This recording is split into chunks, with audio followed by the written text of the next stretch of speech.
The most powerful diesel locomotive ever built in America was so hated that mechanics walked off their jobs rather than work on it. Railroads begged manufacturers to take them back. By 1963, an entire company abandoned the locomotive business forever because nobody wanted their machines. Here are 20 locomotives that American railroads wished had never existed. Machines that promised innovation but delivered frustration, that looked powerful on paper but failed in the field, and that cost fortunes to purchase only to spend most of their operational lives broken in repair shops while freight sat waiting in yards and customers complained about delayed shipments. Number 20, Fairbanks Morse H1044 Switcher. Fairbanks Morse delivered their first production locomotive to the Milwaukee Road on August 21, 1944. The H1044 Switcher packed a 6-cylinder opposed piston engine producing 1,000 horsepower, and it looked like the beginning of something revolutionary in American railroading. The company built submarine engines during World War II with legendary reliability, powering the famous Gato and Balao class submarines through the Pacific Theater with engines that sailors trusted with their lives. The opposed piston design was completely different from anything railroads had seen before. Instead of one piston per cylinder like a normal diesel, Fairbanks Morse put 2 pistons in each cylinder moving toward each other. No cylinder heads, no valves, just ports in the cylinder walls that opened and closed as the pistons moved. 2 crankshafts synchronized through a vertical drive shaft controlled the entire assembly, and the engine produced a power stroke with every revolution instead of every other revolution like conventional diesels. On paper, the advantages looked incredible. More power from less weight, fewer parts to break, no head gaskets to fail, better thermal efficiency because combustion energy pushed pistons instead of heating up cylinder heads that just radiated heat into the air. In submarine service, those advantages mattered enormously. The engines ran at constant speeds and controlled temperatures, with abundant seawater cooling and carefully filtered air. They worked beautifully underwater where conditions stayed predictable, and mechanics understood exactly what they were maintaining. Railroad service destroyed everything good about the design almost immediately. Yard switching meant constant idling between jobs, and when these engines sat idle, oil drained away from upper components. Mechanics reported dry starts that stuck piston rings and fouled ports with carbon buildup. The locomotives consumed excessive oil, leaked from seals that couldn't handle the constant temperature cycling, and ran rough after sitting inactive for even a few days between assignments. Replacing a power assembly on an EMD locomotive took about an hour with standard tools and procedures any competent mechanic could handle. Replacing one on a Fairbanks Morse required removing the upper crankshaft entirely, a complex process that could take days and demanded overhead cranes, precise alignments, and specialized knowledge most railroad shops simply didn't have. Shop crews trained on conventional EMD products found themselves facing an unfamiliar design that punished mistakes and offered no forgiveness for shortcuts or improvisation. The hatred started small but grew fast as railroads realized what they'd bought and how much it was going to cost them in lost productivity and maintenance expenses. Number 19, Fairbanks Morse H1244 Road Switcher.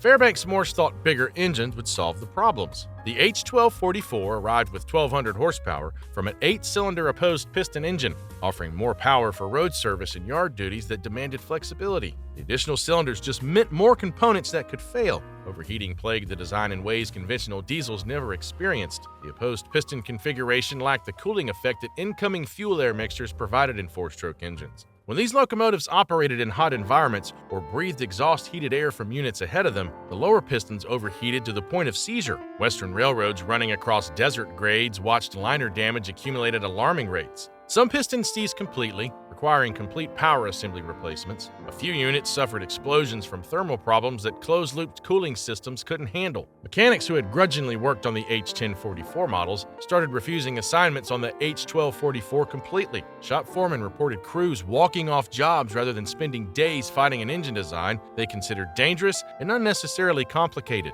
This wasn't stubbornness. The opposed piston layout genuinely required expertise that most facilities didn't have. Railroad management faced a choice between disciplining experienced mechanics or admitting they'd purchased locomotives their own shops couldn't service. Most chose to sideline the Fairbanks Morse units rather than lose skilled workers over machines that spent more time broken than running. When your mechanics won't touch your locomotives, you don't have a product anymore. Number 18, Fairbanks Morse H1644 Road Switcher. Fairbanks Morse kept pushing the opposed piston design into higher power ratings despite mounting evidence that the fundamental concept didn't work for railroad service. The H1644 delivered 1,600 horsepower from a 10-cylinder engine, targeting the market segment where EMD's popular GP7 dominated with conventional reliability and straightforward maintenance that any railroad shop could handle. Railroads like Santa Fe and Southern Pacific purchased H1644 units, hoping the extra power would offset any maintenance difficulties. They discovered instead that every increase in cylinders and horsepower amplified the fundamental problems with the design rather than resolving them. Parts shortages became a constant source of frustration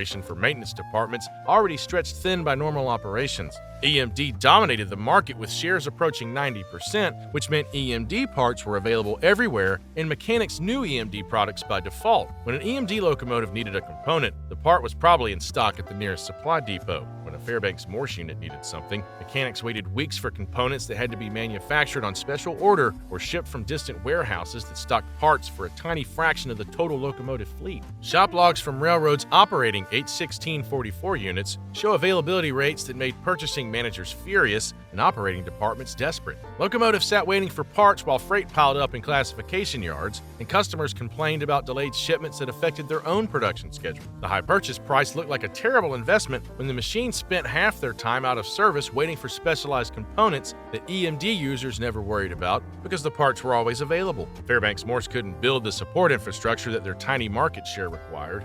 Every day a locomotive sat broken was money lost forever, and railroads prioritized uptime above almost everything else in their motive power decisions. The H1644 proved that more power means absolutely nothing, and you can't keep machines running long enough to move freight. Number 17, Fairbanks Morse H2044 Road Switcher. By the time Fairbanks Morse introduced the H2044 with 2,000 horsepower from a 12-cylinder opposed piston engine, the pattern was painfully clear to everyone in the railroad industry. More cylinders meant more complexity and more points of failure. More power meant more thermal stress on components already operating at their limits. More sales meant more angry railroad customers dealing with machines their shops couldn't maintain properly. The H2044 represented peak opposition to everything railroads actually needed from their motive power. High-altitude operations on mountain grades pushed the engines beyond their design limits. Union Pacific and other Western carriers operated in thin air with temperature extremes and heavy loads that combined to destroy components rated at higher brake mean effective pressure than they had been designed for in controlled naval service. Southern Pacific found success using some FM units in Bay Area commuter service where constant operation kept engines warm and lubricated properly. But typical freight operations with irregular schedules and periods of inactivity between runs revealed that the opposed piston engine worked perfectly in one environment and failed completely in another. Number 16, Fairbanks Morse Erie-built cab units. Raymond Loewy styled the Erie-built series with a distinctive semi-streamlined appearance. The locomotives carried the same opposed piston engines that caused problems in every other Fairbanks Morse design. Putting the engine in a streamlined car body made maintenance even harder. Accessing components required removing body panels and working in cramped spaces. Passenger service demanded reliability that Fairbanks Morse couldn't deliver. A freight train delayed by mechanical problems was expensive. A passenger train stranded generated customer complaints and regulatory scrutiny that lasted years. Number 15, Fairbanks Morse CFA 16.4 and CPA 16.5. Canadian Locomotive Company produced Fairbanks Morse designs for Canadian railroads. Canadian winters added new problems. Cold starts proved even more destructive than warm weather dry starts. Oil thickened in sub-zero temperatures, and the complex synchronization between crankshafts suffered when lubricants couldn't flow properly. Canadian railroads had less tolerance for problem locomotives than American carriers. Harsh climate and long distances meant reliability mattered more than peak horsepower ratings. Number 14, Fairbanks Morse H2466 Trainmaster. The H2466 Trainmaster arrived in 1953 as the flagship of the entire Fairbanks Morse lineup. At 2,400 horsepower from a single 12-cylinder opposed piston engine mounted in a 6-axle frame, it was the most powerful single-engine diesel locomotive available anywhere in the world, a specification that looked impressive in sales brochures and captured the imagination of railroad executives looking for competitive advantages. Southern Pacific, Pennsylvania Railroad, Long Island Railroad, and several other major carriers purchased Trainmasters hoping to revolutionize their operations with locomotives that promised to do the work of 2 conventional units. The locomotive delivered on its performance promises in many respects. It accelerated faster than anything else available on the market, it pulled harder on steep grades that challenged lesser machines, it It handled tonnage that would have required 2 EMD units working together in multiple unit configurations. The 12-cylinder opposed piston engine amplified every maintenance and reliability problem that plagued smaller FM locomotives into absolute operational disasters. More cylinders meant exponentially more components that could fail simultaneously or in cascade failures. Higher power output meant more thermal stress on parts already operating near their design limits. The complexity that frustrated mechanics on 6-cylinder switchers became nearly overwhelming on the massive Trainmaster power plant that required specialized equipment just to access critical components. Railroads that had initially praised the Trainmaster's raw capability and impressive specifications quickly reversed their opinions as maintenance costs mounted beyond any reasonable predictions. Southern Pacific found the locomotives temperamental in California, where coastal fog gave way to desert heat within single operating districts. Long Island Railroad reported extensive service interruptions that disrupted commuter schedules and generated passenger complaints that reached state regulatory agencies and threatened franchise agreements. Shop logs from multiple railroads show that fewer than half of Trainmaster locomotives were serviceable and available for assignment on any given day. That utilization rate made the high purchase price impossible to justify through operational savings, no matter how much power the locomotives could theoretically produce when they actually ran. Railroads needed locomotives they could count on every single day, and the Trainmaster couldn't stay out of the shop long enough to earn back its investment. Only 127 Trainmasters were ever built during the entire production run. The number reflected both the locomotive's impressive specifications that initially attracted customers and its complete failure to meet practical operational requirements that actually mattered for daily freight and passenger service. Being the most powerful locomotive in the world meant absolutely nothing when you couldn't stay operational long enough to move trains. Number 13, Fairbanks-Morse opposed piston design philosophy. The hatred railroads developed for Fairbanks-Morse went beyond individual models. Submarine engines ran at constant speeds and controlled temperatures. They didn't idle for hours in switching yards or climb mountain grades in desert heat while pulling thousands of tons. Fairbanks-Morse took an engine that worked beautifully in one specific environment and tried to sell it as a general-purpose solution. Soviet engineers reverse-engineered the design and produced versions that powered thousands of locomotives for decades. The difference was operating conditions. Soviet railroads ran locomotives hard and continuously on long freight hauls, with centralized shops handling maintenance. American railroads operated differently. Shorter runs, frequent terminal stops, variable loads, and diverse climate zones exposed weaknesses that Soviet operations avoided. Number 12, Lima-Hamilton transfer switchers. Lima-Hamilton entered the diesel locomotive market in 1947 after decades building steam locomotives. Their transfer switchers carried 1,200 to 1,500 horsepower ratings for yard service. Lima-Hamilton relied on Hamilton engines that suffered from inadequate development. Mechanics reported cylinder head failures, cracked blocks, and cooling system problems. The company tried to compete on price rather than proven reliability. Railroads learned that cheap initial costs meant expensive long-term ownership. Lima-Hamilton sold fewer than 200 diesel locomotives before exiting the market in 1951. Number 11, Baldwin DR4415 Centipede. Baldwin's Centipede locomotive rode on 8 axles, powered by 2 opposed piston engines producing 3,000 horsepower total. The De La Vergne opposed piston engines shared the same fundamental problems that made the configuration unsuitable for railroad service. Baldwin had rushed into diesel production after World War II, trying to compete against EMD with radical designs rather than proven technology. The Centipede was expensive to purchase, complicated to maintain, and unreliable in demanding service. Baldwin built only 54 Centipede units. The design became a symbol of Baldwin's failure to transition successfully from steam to diesel. That company exited locomotive production by 1956. Number 10, Baldwin Sharknose units. Baldwin's Sharknose styling defined their late 1940s cab units. Underneath sat troublesome diesel engines suffering from reliability problems. Pennsylvania Railroad discovered maintenance costs exceeding projections by substantial margins. The locomotives consumed excessive oil, suffered electrical failures, and required component replacements far more frequently than EMD models. Baldwin's locomotives also suffered from limited service support. Unlike EMD, which offered standardized parts and nationwide maintenance programs, Baldwin used less common components and lacked a strong support network. This made repairs slower, more expensive, and far more disruptive for railroads. The Sharknose styling generated enthusiast interest that survives today, but railroad managers cared about uptime and maintenance costs, not distinctive appearances. Number 9, Baldwin RT624 Road Switcher. Baldwin's RT624 attempted to compete against EMD's GP7 and GP9 with 2,400 horsepower. The 608 SC engine suffered from chronic reliability problems. Connecting rod failures occurred with alarming frequency. Cylinder heads cracked, turbochargers failed, and damaged other components. Baltimore and Ohio began scrapping RT624 units after less than a decade, while EMD products of similar vintage continued operating for years.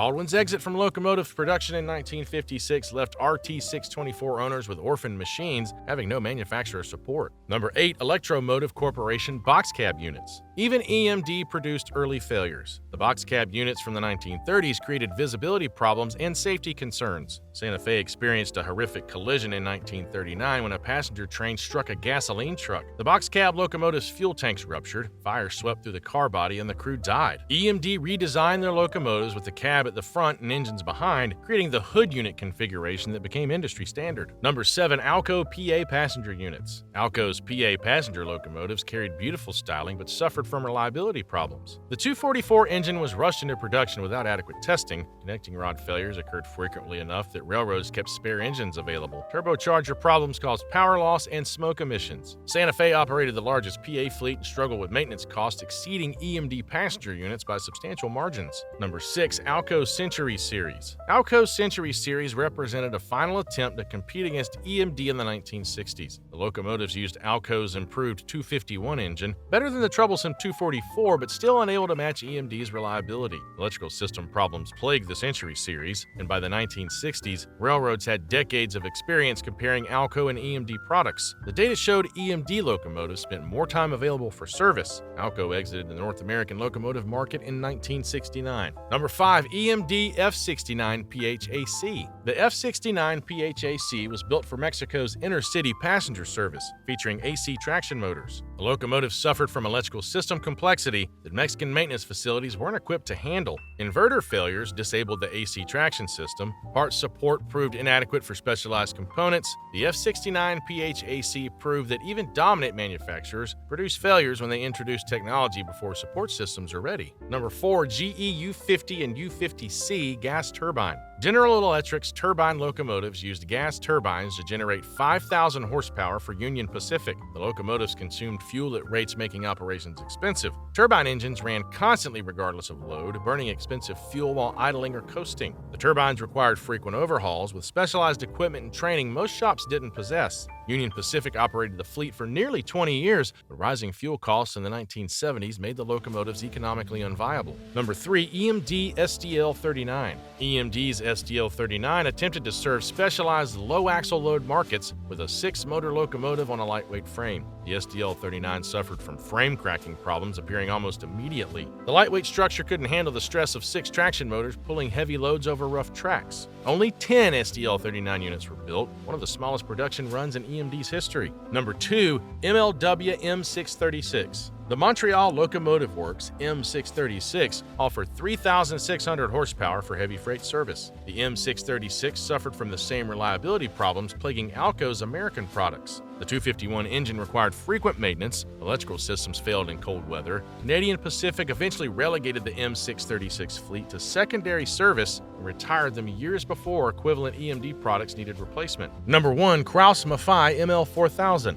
The Krauss-Maffei ML4000 represented German diesel hydraulic technology imported to America in the early 1960s. Southern Pacific and Denver and Rio Grande Western purchased the units, hoping European engineering would provide advantages over American diesel-electric engines. The locomotives used diesel engines driving hydraulic transmissions. Heavy loads and steep grades overheated the hydraulic systems. Transmission failures occurred frequently. Parts had to be imported from Germany, creating weeks of delay. American mechanics couldn't diagnose or fix problems in the unfamiliar hydraulic systems. All ML4000 units were retired by 1968 after less than a decade of service. The experiment proved that European technology designed for European conditions didn't translate to American railroads. American railroads learned hard lessons from these 20 locomotives. The most powerful engines meant nothing without reliability. The most advanced technology failed without proper support infrastructure. The best foreign engineering couldn't overcome fundamental mismatches between design assumptions and actual operating conditions that railroads face daily.